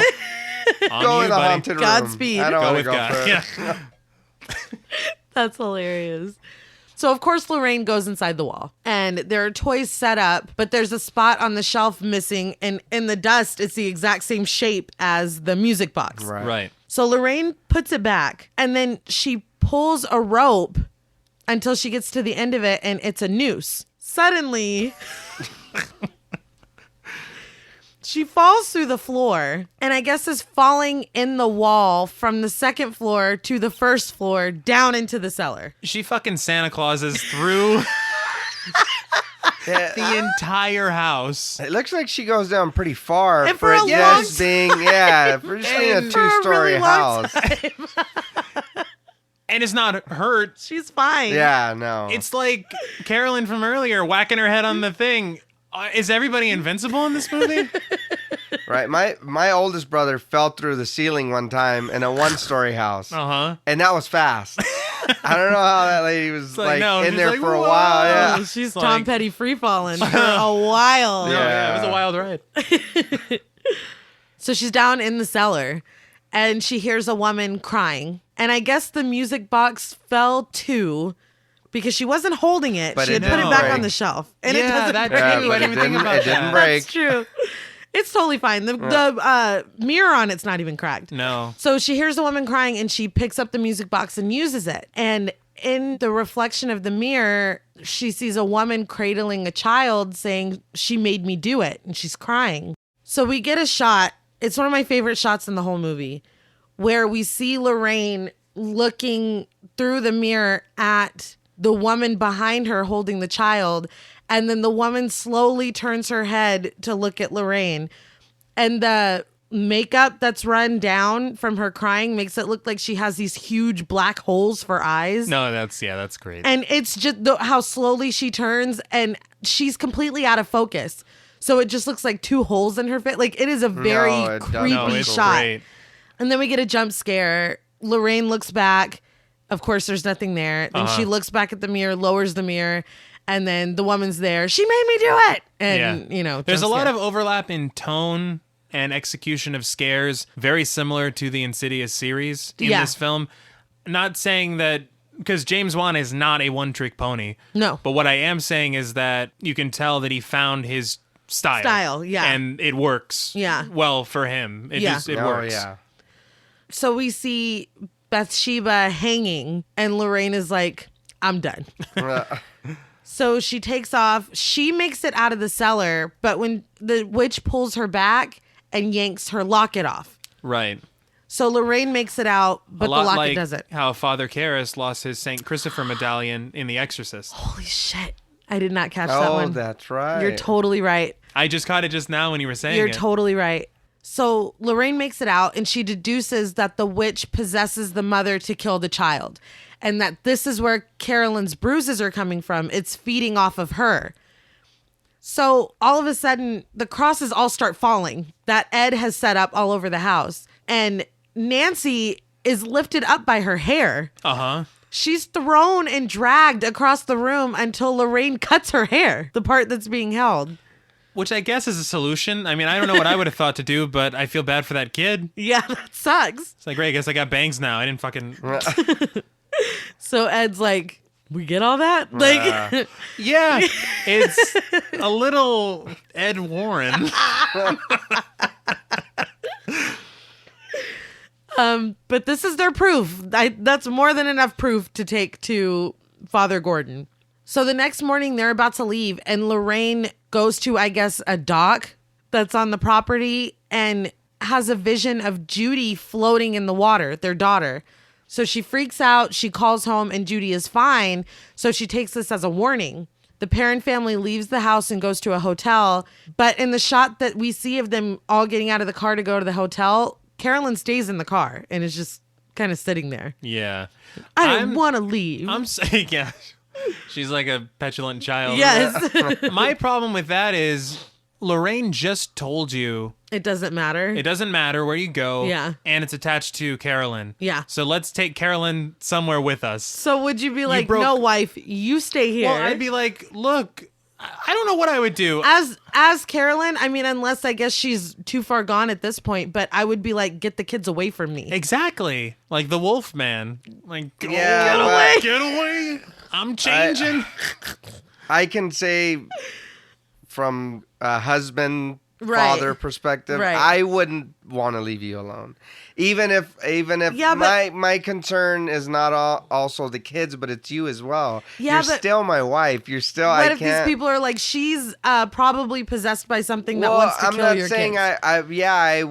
The smart thing would probably be to separate you guys. But I mean, I'm honestly not gonna leave you anywhere. I'm not gonna put you in harm's danger. Yeah, you might have a ghost riding on your back, but you know what I mean? You're not just going to leave your spouse there. Well, JP's a ride or die.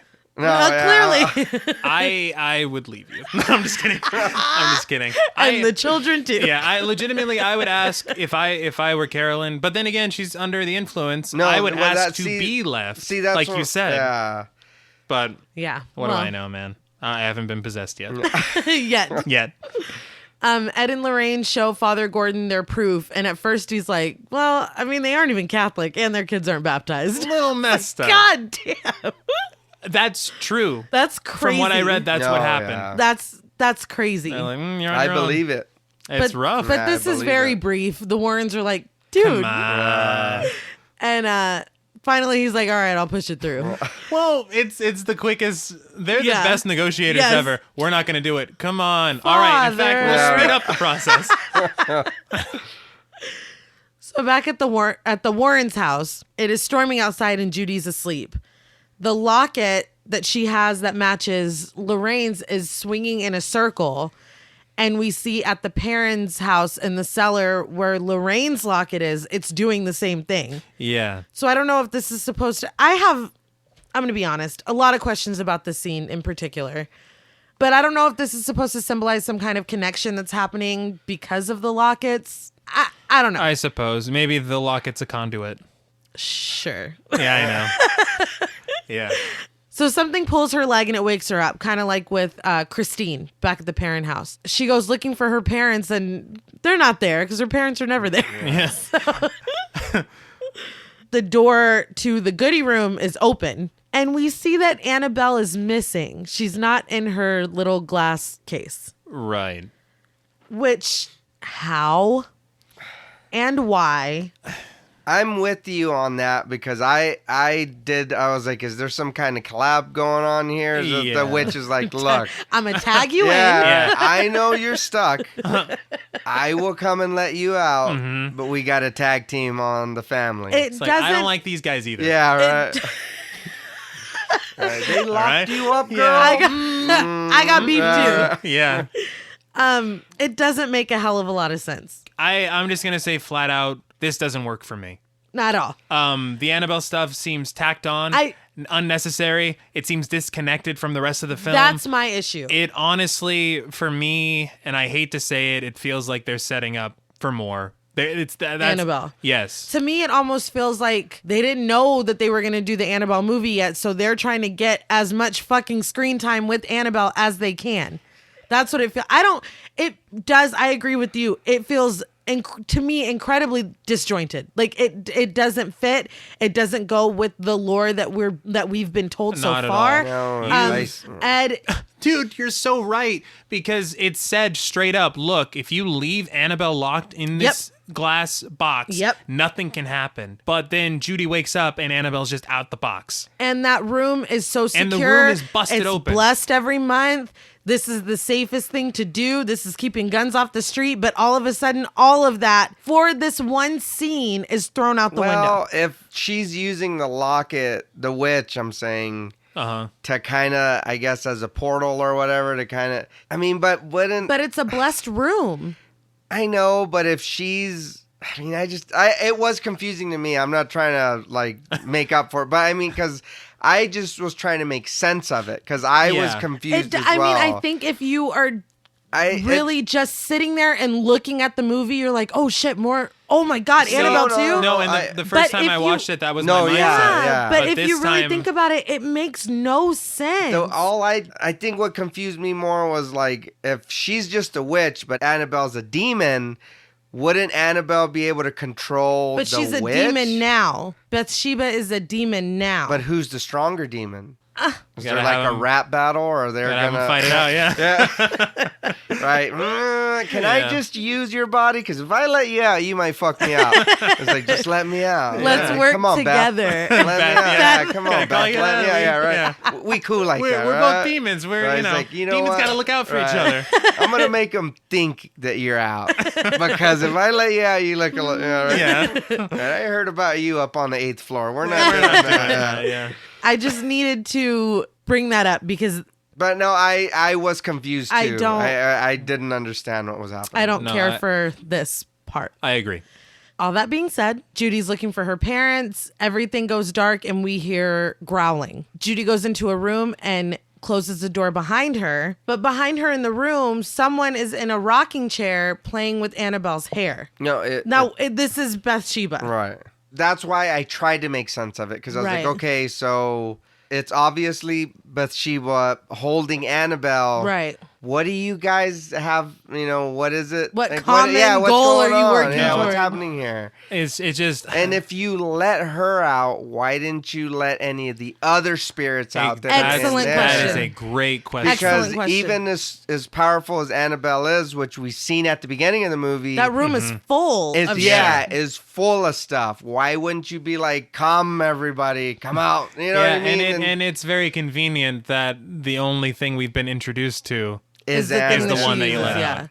That's a very good point. I mean, it is a really creepy visual watching her play with her hair, and then Annabelle turns and looks at Judy. Right. It looks creepy. Again, if you're not thinking any deeper than the surface of what you're seeing, it's creepy. Right. I got it. Remember, Rory used the hide and clap because it was familiar to the family. Right. What's familiar to the little girl, what she was looking at when she walked out of the room, when she went in there and the dad said, hey, you're not supposed to be in here. What did the little girl look at when she walked away? Looking at Annabelle. At Annabelle. Yeah, but...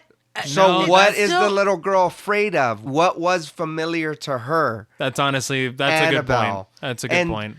But not in a good way. No, but they used the clap game because the family liked it.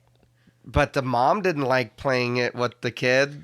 I don't Rory. know. I mean that does make sense, but logistically, but I'm sure she can't go in there and be like, "Hey, little girl, you want to play hide and clap? What the fuck are you talking about? Wrong family." Do you know what I mean? So you mean hide and seek? Yeah. So I know that. What better way than to?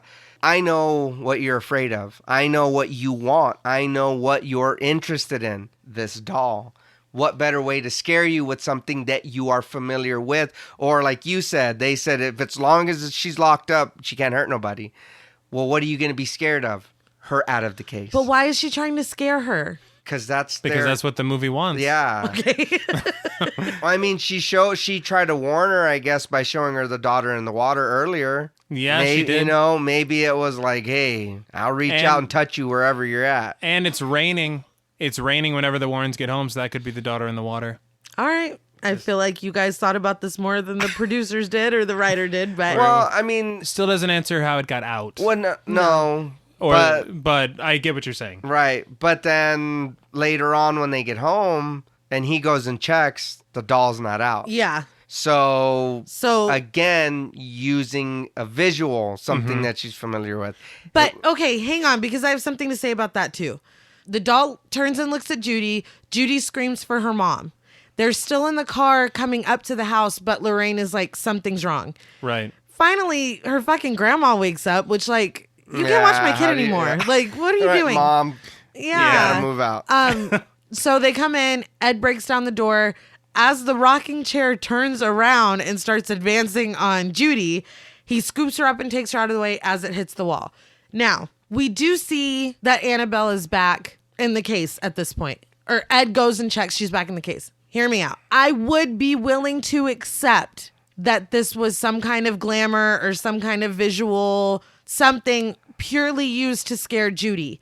If not for the fact that we, the audience, were taken into that room and shown that she wasn't there. Judy is not the one that sees her. We are shown fair. that she's not in that case. So no, I don't accept that. I think we're supposed to swallow. Hold on, though. Oh my God. What? No, we're seeing it from Judy. Judy doesn't go in there. We are shown the empty case, and then we go back to Judy. She doesn't see that. No. She only sees Annabelle. Okay, I see. Okay, I see. So either they're lying to us as well as Judy, which I don't like, or we're supposed to swallow that all of this happened. Annabelle was taken out. Bathsheba used her to scare Judy, and then put her back, closed the case, and booked out. Either way, it doesn't work for me. Yeah, okay. I didn't think about it that way. I would completely agree with you if not for that one shot of the empty case. But that is the one scene in the movie that if they had cut it out completely, I'd be fine with it. I feel like it would elevate the movie a little bit. But anyway, Roger pulls up to the hotel back in Rhode Island. So he left the girls alone with Carolyn. I don't know why he would ever do that. Which after everything that he's been told. Makes no sense. And again, he's been a very thankful and very receptive guy up to this point. So it's not like he'd be like, oh, they don't know what the fuck they're talking about. I'm going to go get some chips or something. Like, it doesn't make any sense to his character. That's important. Yeah. But he pulls up and some of the girls run outside and they're like, Mom took April and Christine back to the house. First of all, why just them? Yeah. Second of all, why weren't April and Christine, like, why aren't we bringing everybody? Why just us? Why, there's a lot of questions here. It would almost make more sense for her just to take April. Yeah, because April's the one that's been speaking with Rory. Exactly. And then one of the girls is like, she smelled like rotten meat. And we're like, we get it. Dude, no, because when Roger calls Ed, he goes, and the girl said that she smelled like rotten meat. He's just like relaying the messages like, again, like you said, we totally understand. The demon is one. Yes. But yeah, Roger does call Ed and Ed's like, you need to get to the house and I'll meet you there. And Lorraine's like, I'm coming too after this just happened with their daughter. Yeah. And Nana Judy's like, can you stay home for 5 seconds? Nana clearly can't be trusted to watch her. My life just got turned upside down. Please. Ed starts in with no, I don't want to lose you. And she's like, God said. Yeah, but God said we have to do this. Let's finish this together, basically. So they get a police escort from Brad to the house with sirens blaring and everything.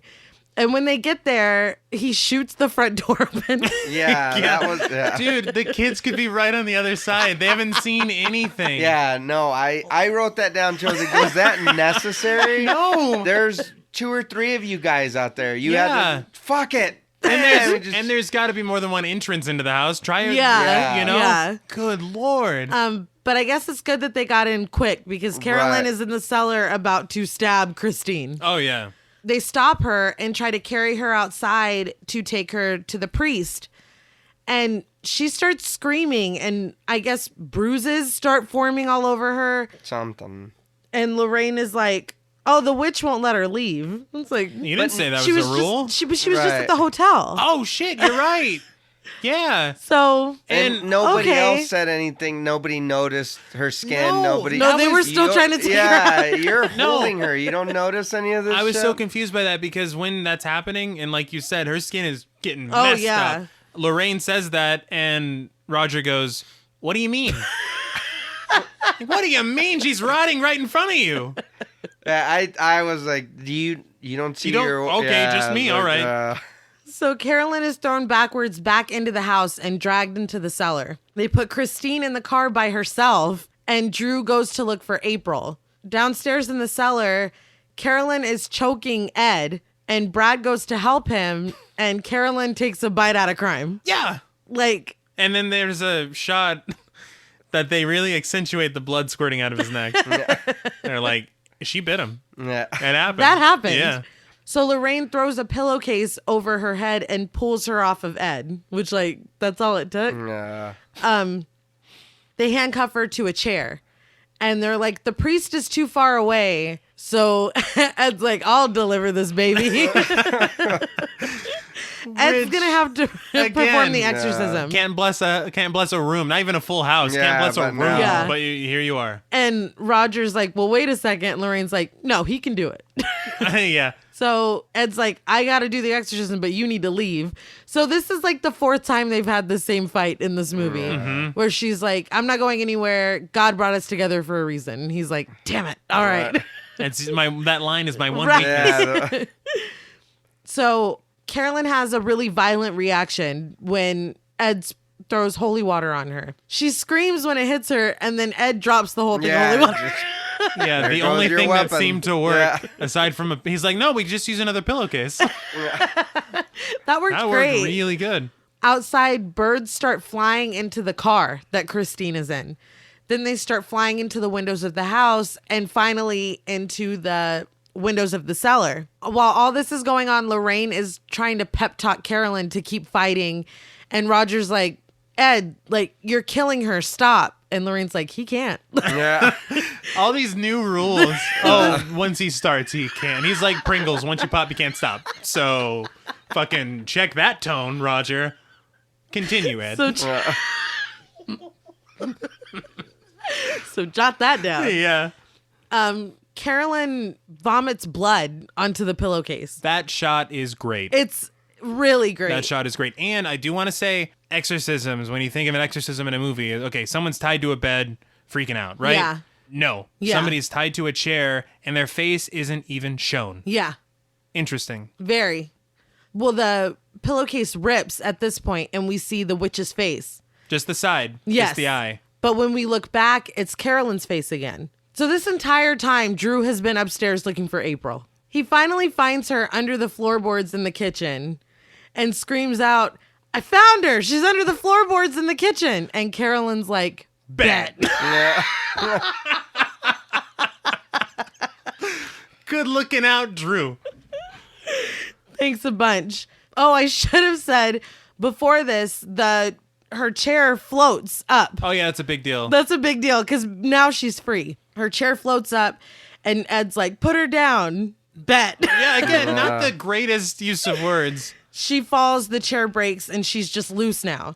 So there's nothing holding her back when Drew spills the tea about, why did he do that? I don't know. Did you think you would get her to safety and then be like, I got her? Yes, Yeah. you would think. Hey, come murder this She's child. right here. Yeah. Quickly, before we leave the cellar, there is a shot as she's still tied to the chair with the light swinging in the Yes. shadows. It looks incredible. Yeah. Great filmmaking. There's some incredible visuals in this movie. Yes, but continue. So Carolyn is after April now that she knows where she is. And it's under the house. It's cramped. Everyone tries to stop her. Lorraine goes upstairs and can see down at her from the hole in the wall the hole in the floor that Drew has made. Roger and Ed are down there with her trying to stop her. They're all calling her name and trying to get her to stop.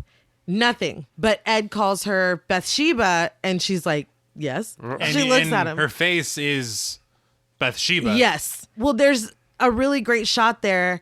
She's looking down at April and she looks like Carolyn. And then Ed says her name and she turns to him and it's the witch's face. And it's pretty good. Really good. This is when he condemns her to hell. Mm-hmm. Which is great. Yeah. And demons don't like to hear that. They don't like that. Not a big fan. Upstairs, Lorraine grabs her head and explains that April is her daughter. She's like, Carolyn, you're still in there. They're both screaming at her, and Ed is like, Roger, get her to fight. And Roger's like, fight. Like, Yeah. he's not as intense as the other two, but No. Lily Taylor, Vera Farmiga, and Patrick Wilson really shine in this scene. Yeah. It's great. Lorraine reminds her of that day at the beach that she said she would never forget. The day that she had gotten flashes of when she touched the picture. Yeah. And that gets through. She looks at April and then I guess vomits out the spirit. Yeah. Yeah, well, That's how it got in. It goes out the way it came in, yeah. I do. His encouragement, you can do it. No, babe. it was weak. Please. I was like, what? I didn't believe him. No. I would have let the demon win if I was like, well, that shit. probably That's his nothing. thing. Just All right. kill my wife. You can do it. Please just die. Just die. Yeah. Trying to get a rumpus room. Yeah. So the next morning, the whole family comes outside and Roger literally says that it's over. Carolyn apologizes to April, which I can never trust you again. No. Like, how do we get over that? That's worse than in Hereditary. Oh, yeah. Yeah. No. Drew continues talking shit to Brad, which I don't understand what this animosity is. Yeah, I don't know either. What was he like? Was that a draft? Yeah, did a draft do that? Yeah, and he's like, and they're friends. It's like, He spent the whole movie roasting him. yeah. April returns Lorraine's locket that was down in the cellar. So back at the Warrens' home, ending the movie, Ed adds the music box to the goodie room. Lorraine comes in and says that she just got word that the exorcism was approved. So perfect timing. Yeah. Bureaucracy, right? Yeah. And that they have another case in Long Island. This is a reference to the Amityville horror, basically. Right. It ends with a quote on the screen from Ed Warren saying basically that everything is real. God, the devil, demons, everything's real. And basically you have to choose the path that you want to walk. Right. The camera pans over and the music box is spinning. And as an audience, we're looking into the spinning mirror. And the movie ends. Very much respect. No jump scare. Yeah. Yes, I was waiting on a jump scare. I'm so glad there wasn't. No, yeah. Thank you, James Wan. Yes. And then we see real photos of the parents and the Warrens. I loved this over the end Yeah, credits. I thought that was really cool. I loved it. So, what did you guys think of The Conjuring? Loved it. Like I said, and of course there's a lot of inconsistencies or whatever. Right. But I feel like the movie did so many things right. I can overlook all the little shit. It made now all these other movies. Yeah. And a majority of them are good. Yeah. A majority of them are good. And I mean, like I said, I can overlook the bad, and it's like And the bad, and the thing is, you have to be nitpicky for the bad, with the exception of that one scene, because I feel like that was a big mistake. Yeah. Anything else, you have to really be like, oh man, I wish they would have done this. And even as I'm saying it, I know it's stupid shit, but that's how good this movie is. That if you have to say anything bad, you have to nitpick at stupid shit. I made mention of a sheet. You did. As a negative thing, which just demonstrates that this film is really good. You know? I was like, I like the flashback, but they did it too fast. Yeah. Like she's picky. Right, yeah. But that goes to show how good the movie is. With the exception of that one scene that I still don't like. I don't like that scene either. It's a fucking great movie. And like you said, it did really give birth to a whole new era of horror films. For better or worse. Yeah. Because there's been a lot of imitators. Yeah. But I mean, the good movies that we got are worth it. Yes. And as long, in my view, when James Wan is at the helm, you're going to get a good film. Agreed. Period. No, yeah. With all that taken into account, I still feel like respect needs to be paid to The Conjuring for what it is and what it's done. So having said that, on a scale from 1 to 10 claps, I give The Conjuring 8 out of 10 claps. I now open up the floor. I know why I married you. I also give it 8 out of 10 claps. But and to me, again, this was another movie where every time I watch it, it's still good. It is. Right. Even if it's next week, next month, next year, it's still a good movie. Mm-hmm. And the kids love them. You know what I mean? Yeah. And it's not, there's not a part where I gotta, close your eyes or whatever. Yeah. They're able to watch the whole thing and get the shit scared. Yeah, and then it's scary and it's good. So 8 out of 10 is yours? Yeah, 8. I hate to be the combo breaker. And I do love, I really enjoy this movie. Yeah. It's not my favorite James Wan film. Right. I think, like you said, respect has to be paid to it. Mm-hmm. And when I give this score, it's not a bad score. Yeah. It's just there are a few things that I would change. There's some inconsistencies and a couple of things that kind of bring it down a little bit for me. Right. Okay. But again, The Conjuring is great. Depending on what day you ask me, I actually think The Conjuring 2 is better. But I give The Conjuring 7 out of 10 claps. Respectable score. Fair. That's not a bad score. No, that's still a good movie. Because it's a great movie, and like we said, we had to nitpick a lot in order to find things that we didn't like. Yeah. But the things that we do like are readily available on the surface. Great movie. Definitely. And I also read that this was the first movie that James Wan didn't put the saw puppet in. I did read that as well. And also, this was the first film that James Wan had no involvement of Lee Winnell, who I love. Yes. I love Lee Winnell. No, he's a treasure. Yes, he is. For sure. Well, that's all from us at Podmortem. What would you rate The Conjuring and what should we watch next? Let us know on Twitter at @ThePodmortem. Don't forget to follow us on Instagram and like us on Facebook. Be sure to follow each of us on Twitter at Blood and Smoke, at RealStreeter84, and at TravisMWH. And remember, always check the history of a home before you move in. Until next time.